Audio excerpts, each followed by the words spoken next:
প্রকৌশলীগণ, উপস্থিত আছেন এমটেবের সংগ্রামী মহাসচিব, মেডিকেল টেকনোলজিস্ট এবং ফার্মাসিস্টদের জনপ্রিয় নেতা, আমাদের আশা আকাঙ্ক্ষার মুক্ত প্রতীক, কারা নির্যাতিত নেতা জনাব বিপ্লবোজ্জামান বিপ্লব। উপস্থিত আছেন মেডিকেল টেকনোলজিস্ট ফোরামের সংগ্রামী মহাসচিব সোহেল। উপস্থিত আছেন মেডিকেল টেকনোলজি বাংলাদেশের সংগ্রামী সাংগঠনিক সম্পাদক, সকল আইএসটি শিক্ষকদের প্রিয় নেতা জনাব হাফিজুর রহমান। উপস্থিত আছেন শিক্ষকদের আরেকজন জনপ্রিয় নেতা, সংগ্রামী মহাসচিব আইনুল হক, এমটেবের যুগ্ম মহাসচিব বৃন্দ, এমটেবের সহসভাপতি বৃন্দ, বিভিন্ন পর্যায়ের পেশাজীবী নেতৃবৃন্দ, এবং ধন্যবাদ জানাই আজকের এই বিশাল অবস্থান কর্মসূচির প্রধান নেতা, নন্দিত ছাত্র নেতা, কেন্দ্রীয় ছাত্র সংগ্রাম পরিষদের সংগ্রামী আহ্বায়ক আসাদ সিকদার, সদস্য সচিব জীবন ইসলাম, ঢাকা আইএসটির কিংবদন্তি ছাত্র নেতা আশিক জামেল এবং রফসান সহ সকল পর্যায়ের ছাত্র নেতাদেরকে আমি আমার পক্ষ থেকে, এমটেবের পক্ষ থেকে, সাবেক কেন্দ্রীয় ছাত্র সংগ্রাম পরিষদের পক্ষ থেকে জানাই শুভেচ্ছা এবং অভিনন্দন। আপনারা যে প্রত্যয় নিয়ে, যে দৃঢ় প্রত্যয় নিয়ে দিনের পর দিন রাজপথে কর্মসূচি পালন করে যাচ্ছেন, আমার মন বলে অল্প দিনের মধ্যে আপনাদের এই দাবি বর্তমান সরকার মেনে নিতে বাধ্য হবে ইনশাআল্লাহ। আমি বলতে চাই, আপনাদের অনুপ্রেরণা 2001 সালের অনুপ্রেরণা। সেই 2001 সালে এই ছাত্ররা একাধারে 3 মাস আন্দোলন সংগ্রাম করে তাদের দাবি কিন্তু আদায় করেছিল। আমি বলতে চাই, আপনাদের 3 মাস লাগবে না, তার আগেই এই দাবি এই স্বাস্থ্য অধিদপ্তর, এই স্বাস্থ্য মন্ত্রণালয় এবং এই সরকার ইনশাআল্লাহ মেনে নেবে বলে আমরা বিশ্বাস করি। তারপরে একটি কথা বলতে চাই, আপনারা আজকে আমাদের মাননীয় মহাপরিচালক মহোদয়, আমাদের সজ্জন ব্যক্তি, আমাদের অভিভাবক, তার বরাবর যে স্মারকলিপি দিয়েছেন, সেখানে আপনারা দাবি করেছেন স্বতন্ত্র পরিদপ্তর গঠন করতে হবে। অবশ্যই করতে হবে। এটা আপনাদের বিগত 40 বছরের ন্যায্য দাবিতে ন্যায্য অধিকার পরিণত হয়েছে।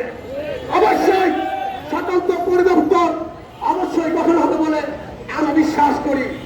আপনারা 2য় দফা দাবি করেছেন ডিপ্লোমাধারীদের 10ম গ্রেড অর্থাৎ 2য় শ্রেণীর গেজেটেড কর্মকর্তার পদমর্যাদা প্রদান করতে হবে। এটা শুধু দাবি নয়, এটা আপনাদের অধিকার।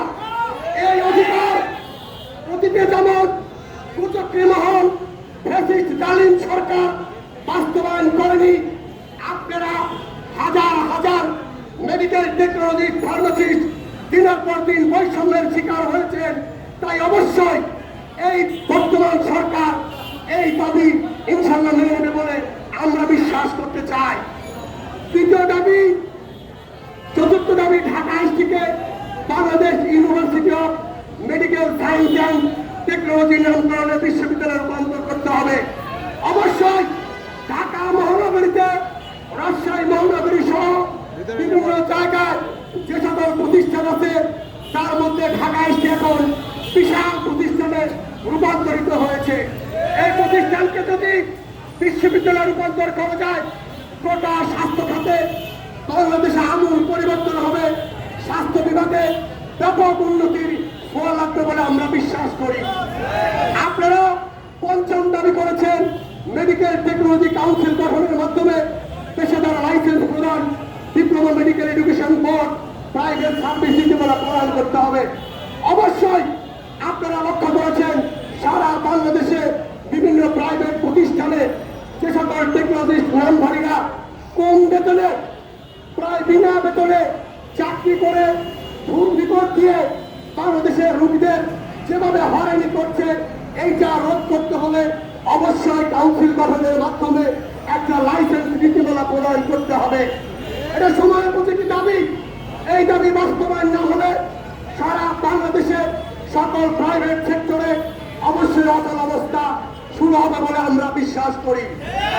আপনারা 6 নম্বর দাবি করেছেন সকল অনুষদের বিএসসি, এমএসসি, বিভাগ চালু করতে হবে, স্কলারশিপ প্রদান করতে হবে। আমি মনে করি এটা দাবি কেন, এটা অনেক আগে এই সরকারের দেওয়া উচিত ছিল, তারা দেয়নি।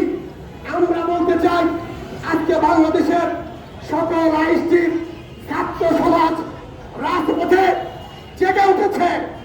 তার পাশে আগামীকাল বাংলাদেশে যে বিএনপি গঠন হবে সেই বিএনপির নেতৃবৃন্দকে আমি উদ্যোক্ত আহ্বান জানাবো, আপনারা কাল বিলম্ব না করে এই ছাত্রদের পাশে এসে দাঁড়ান, এই ছাত্রদের দাবির সাথে একাত্মতা পোষণ করুন, নইলে সারা বাংলাদেশের স্বাস্থ্য বিভাগকে অচল করে দেওয়া হবে।